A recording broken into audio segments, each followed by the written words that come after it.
नाशिकमध्ये ढगफुटीचा इशारा दिला गेला. प्रशासनाने शाळा, महाविद्यालय, बाजारपेठा आणि अनेक ठिकाणी बंद ठेवण्याचा निर्णय घेतला. नागरिकांना सतर्क राहण्याचं आवाहन करण्यात आलं. परंतु याच दरम्यान काँग्रेस प्रदेशाध्यक्ष हर्षवर्धन सपकाळ यांनी थेट मुख्यमंत्री देवेंद्र फडणवीस यांच्यावर निशाणा साधत आमचं आंदोलन मोठं होऊ नये म्हणून ढगफुटीची अफवा पसरवण्यात आली असा गंभीर आरोप केला. त्यानंतर राज्याचे आपत्ती व्यवस्थापन मंत्री गिरीश महाजन यांनीही तितक्याच आक्रमक शब्दात या आरोपांना प्रत्युत्तर दिलं. त्यामुळे आता प्रश्न असा उपस्थित होत आहे की हा केवळ राजकीय आरोप आहे, त्यामागे काही तथ्य आहे? हवामानाचा इशारा आणि काँग्रेसच्या आंदोलनाचा नेमका संबंध काय? या संपूर्ण प्रकरणाची खरी पार्श्वभूमी काय आहे, हेच आपण आजच्या व्हिडिओमध्ये सविस्तर पद्धतीने जाणून घेणार आहोत. त्यामुळे हा व्हिडिओ शेवटपर्यंत नक्की पहा. मित्रांनो, या संपूर्ण वादाची सुरुवात झाली ती हवामान विभागाच्या अतिवृष्टीच्या अंदाजापासून. नाशिक आणि त्र्यंबकेश्वर परिसरात अतिमुसळधार पाऊस आणि काही भागात ढगफुटी सदृश्य परिस्थिती निर्माण होण्याची शक्यता व्यक्त करण्यात आली होती. या पार्श्वभूमीवर मुख्यमंत्री देवेंद्र फडणवीस यांनी प्रशासनाला सतर्क राहण्याची सूचना दिल्या. त्यानंतर जिल्हा प्रशासनाने तातडीने शाळा, महाविद्यालय, बाजारपेठा बंद ठेवण्याचा निर्णय घेतला.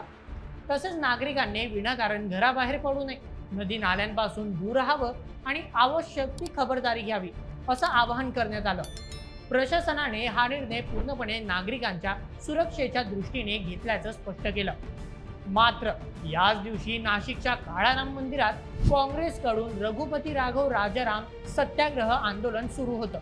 अयोध्येतील राम मंदिरातील कथित आर्थिक गैरव्यवहाराच्या निषेधार्थ हे आंदोलन आयोजित करण्यात आलं होतं. आंदोलनादरम्यान काँग्रेसचे प्रदेशाध्यक्ष हर्षवर्धन सपकाळ यांनी पत्रकार परिषद घेत थेट मुख्यमंत्री देवेंद्र फडणवीस यांच्यावर गंभीर आरोप केला. सपकाळ म्हणाले की काँग्रेसचं आंदोलन मोठं होऊ नये, लोकांनी आंदोलनाला गर्दी करू नये आणि भीतीचं वातावरण निर्माण व्हावं म्हणूनच ढगफुटीची अफवा पसरवण्यात आली. हवामानाचा इशारा हा नागरिकांच्या सुरक्षेपेक्षा राजकीय कारणांसाठी वापरण्यात आल्याचा आरोपही त्यांनी केला. सपकाळ यांच्या या वक्तव्यानंतर राज्याच्या राजकारणात मोठी चर्चा सुरू झाली.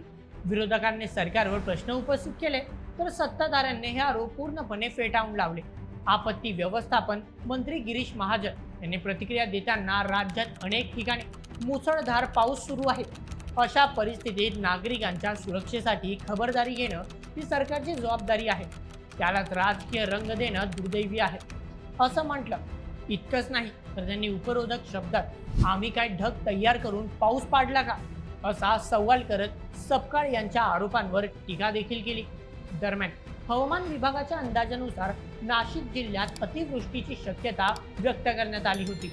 त्यामुळे प्रशासनाने कोणताही धोका न पत्करता प्रतिबंधात्मक उपाययोजना केल्या. आपत्ती व्यवस्थापनात संभाव्य धोका लक्षात घेऊन आधीच खबरदारी घेणं ही नेहमीची प्रतिक्रिया असल्याचं प्रशासनाचं म्हणणं आहे. दुसरीकडे काँग्रेस मात्र आपल्या आरोपांवर ठाम असून हवामानाच्या इशाऱ्याचा वापर आंदोलनावर परिणाम करण्यासाठी करण्यात आल्याचा दावा करत आहे. म्हणजेच या संपूर्ण प्रकरणात दोन भूमिका स्पष्टपणे समोर आल्या आहेत. काँग्रेसचा आरोप असा की ढगफुटीचा इशारा हा आंदोलनावर परिणाम करण्यासाठी वापरण्यात आला, तर सरकारचं म्हणणं आहे की हवामान विभागाच्या अंदाजाच्या आधारे नागरिकांच्या सुरक्षेसाठी आवश्यक ती खबरदारी घेण्यात आली. त्यामुळे हा वाद आता केवळ पावसाच्या इशाऱ्यापुरता मर्यादित राहिलेला नसता, तो राजकीय आरोप प्रत्यारोपांचा विषय बनला आहे.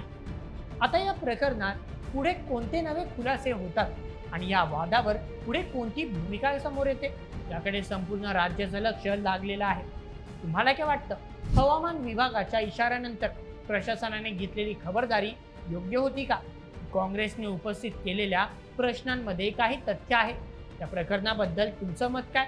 आम्हाला कमेंट करून नक्की कळवा आणि अशाच व्हिडिओसाठी सबस्क्राईब करा बोल एमएच यूट्यूब चॅनलला. धन्यवाद.